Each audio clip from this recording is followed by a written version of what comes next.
Okay, so here you are. You got your cool, brand new Ultracool oil cooler for your FLH, and you're trying to figure out in the instructions where they're talking about connecting the blue wire for the system, and that's over here back on the bike. So you got your cool little relay module, you got your battery connections, and your cool blue wire for the system.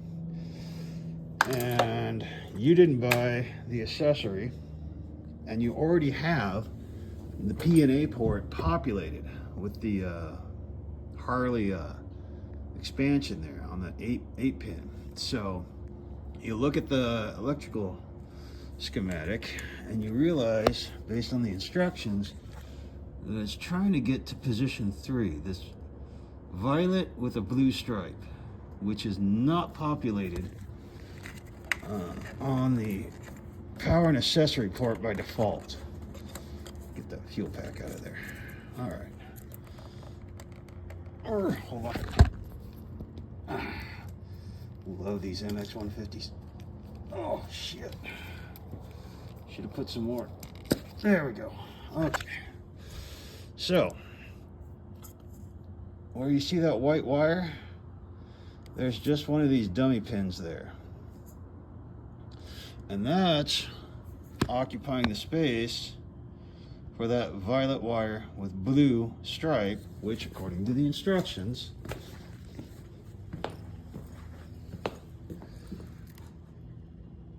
you use the tap to connect to the violet wire blue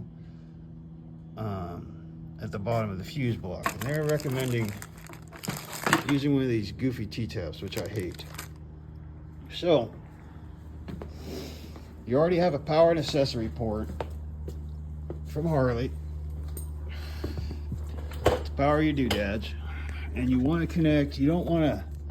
You got the available pin here on the accessory port.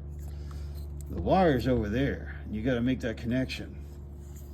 So in essence, you got to take apart this connector, and the way you do that is you get in with a screwdriver on the sides here, and you pry up that little black cap. And once that black cap is pried up, you pull out the blue or whatever color you have, the seal. And that gets you access to the back of it. But you still can't pull that thing out. So what you got to wind up doing is, this is the face of that thing. You got to get a screwdriver, and there's videos online. You can get a screwdriver in there.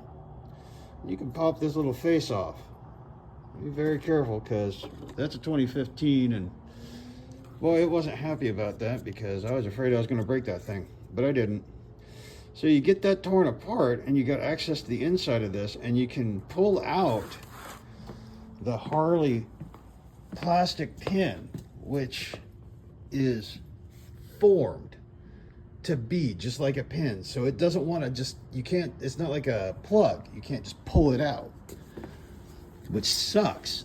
So you pop that face off, you get in there, pull the plug out, just slide it back out this way. It's the easiest way.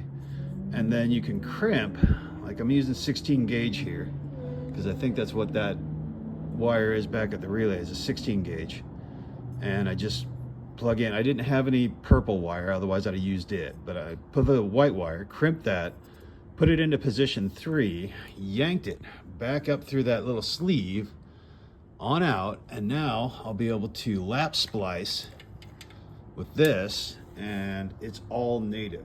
It's all going right back to the 8-pin power and accessory port as is. There's no tap, there's no bullshit. It's just a good, clean way of doing it. So, too long, didn't read. You can take that 8-pin Harley port off of that bike. You can disassemble it like I have here. This is the thing that ships the RFB Y130 8-pin. This is the connector. This is so if you didn't have a power and accessory port, you could plug this in and then connect up underneath your bike. But that's not my scenario. I already have the P&A populated for some other stuff. So pull the back off, and you can see those little tabs there, right there on the side. Just pop that out of that thing, pull the membrane out, carefully pry off the comb, and then you can get in there, yank out an existing one and plug in the new one, or you see those little tabs there, you can pull that down and yank it the other way. And voila, you have a clean connection using the existing power and accessory port for the Ultracooler power harness.